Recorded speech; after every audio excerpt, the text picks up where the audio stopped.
સતગુરુ મળ્યા રે.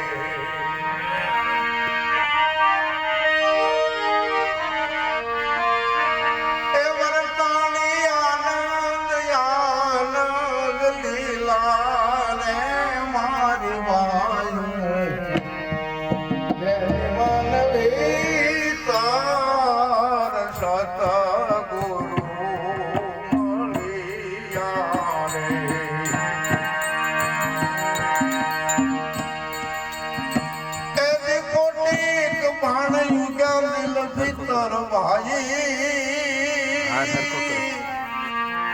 અને મેં તો મમ્મી કા સખલી જો ને વાળી સુન મંડળ માં મારો શ્યામ બિરાજે હર હર એ ત્રિકોટી માં લાગી અમને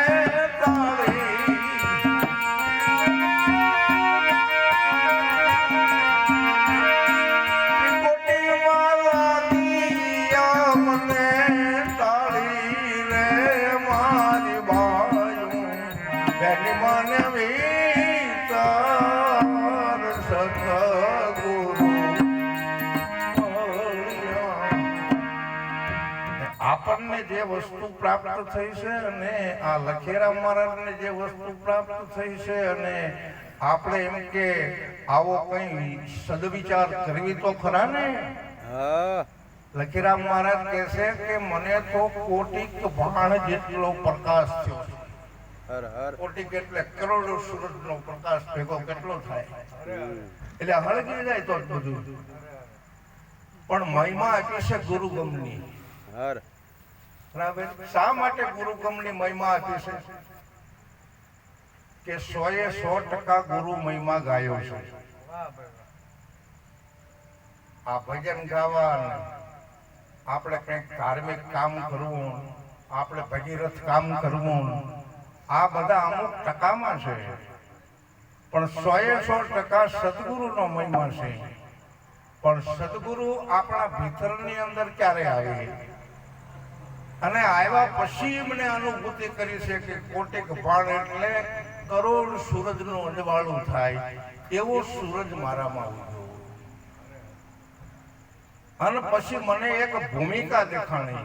આપણને આવું થયું છે, થોડો ખ્યાલ કરવાનો છે, થોડો સદવિચાર કરવાનો છે. અને ઈ છે હાથમી ભૂમિકા.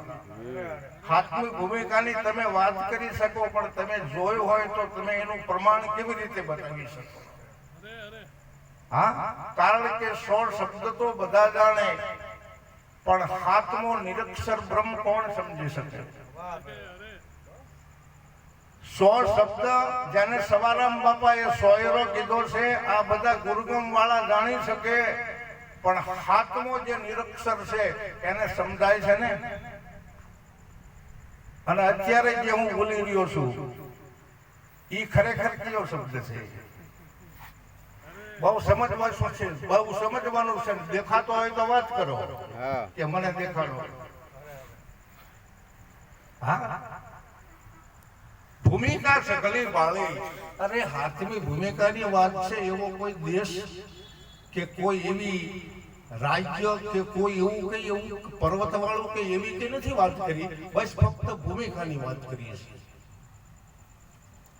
100 ની તો બધાને ખબર છે, પણ હાથમી જે ભૂમિકા છે એને નિરક્ષર બ્રહ્મ કહેવામાં આવે. 14 બ્રહ્મના પ્રકાર છે. એમાં નિરક્ષર બ્રહ્મ અને ઈથી ઉપર એક પરિબ્રહ્મ છે. અને ઈ પરિબ્રહ્મ તમારામાં છે. ઈ પરિબ્રહ્મ તમારામાં છે અને તમારામાં આવ્યો છે એટલે તમે આ ભૂમિકાની સમજણ અને ભૂમિકાની ભાન અને ભૂમિકાને ભાળવાનું પ્રમાણ બતાવો છો. કોટિક ભાણ ઉગા દિલ ભીતર અને ભૂમિકા સગળી વાળી. શૂન્ય મંડળમાં મારો શ્યામ બિરાજે. કે જ્યાં કઈ નથી અહીંયા શૂન્ય કહેવાય, અને કઈક છે અહીંયા ગમ કહેવાય, અને કઈ જ્યાં નથી એને અગમ કહેવાય. અને એ અગમ છે, એ શૂન્ય સમાન છે, જેને મહાશૂન્ય કહેવાય. અને એ મહાશૂન્યની અંદર મારો વાલો બિરાજે છે. હવે આ મનને એ વાલાજીની અંદર આપણે વિંધાવવું હોય તો આ મનને એ વાલાજી પાસે કેવી રીતે મોકલશું? મોકલો જ.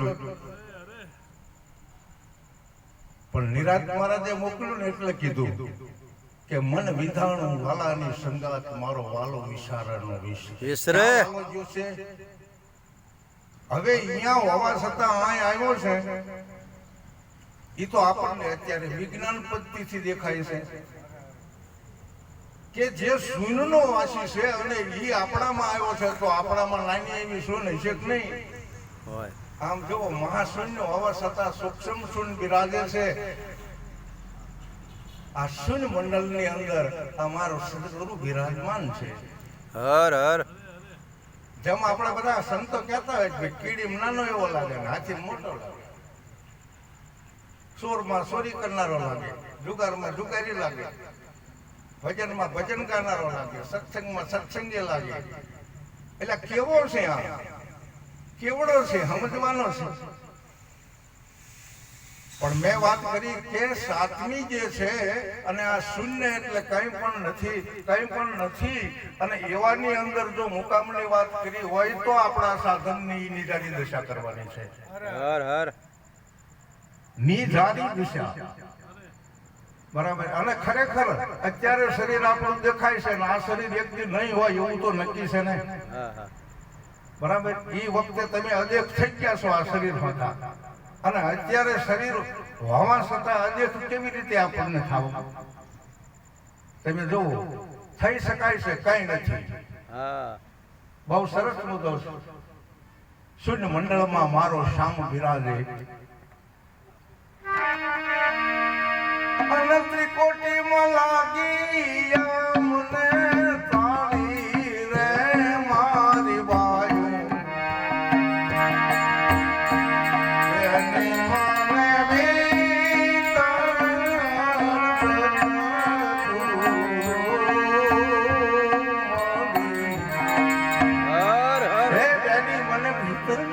સતગુરુ મળ્યા પછી ઘડી ઘડી ના આયા તો ઘડિયાળા વાગે અને આમાં 36 રાગ જોડે સીની. ઘડી ઘડી ના આમાં ઘડિયાળા વાગે અને 36 રાગ જોડે સીની.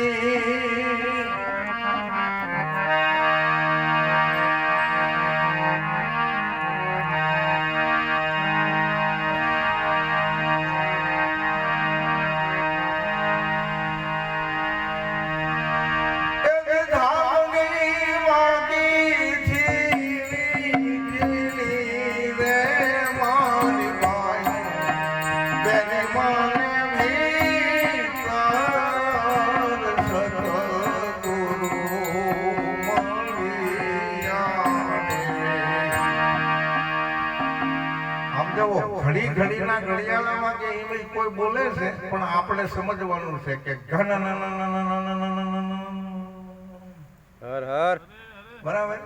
ઘનન જ્યાં ગોરજ વરસે અને દસે દિશામાં વીજળી ચમકે, વિના દીપક જ્યાં જ્યોત પ્રકાશા. આ તો અણઘડ દેવના અજબ તમાચા. પારો ગળી અને જેને થઈ ગયું હોય પાણી, અમરની મૂર્તિ અમરમાં સમાણી. આ તો બધું ઊભું થયું છે ક્યાંથી? અને એમાં જો સમાવાની આપણામાં તેવડ હોય તો કઈ રહેતું નથી. હર હર. આ તો ઘડી ઘડીના ઘડિયાળા વાગે 36 રાગ. જો કે એમાં રાગની વાત આવી, સરસ મજાની વાત છે. આમ તો 100 રાગ અને 36 રાગણીઓ છે અમથી ગાવામાં. જે કોઈ સમજી શકે છે એને આ સમજી શકાશે. પરંતુ રાગ વિશે 2 મિનિટની એવી વાત કરું તો આપણે તો શું રાગ રાગણીઓને જાણીએ, પણ પંખી રાગ રાગણીઓને જાણે છે. સારસ નામના પંખી આવે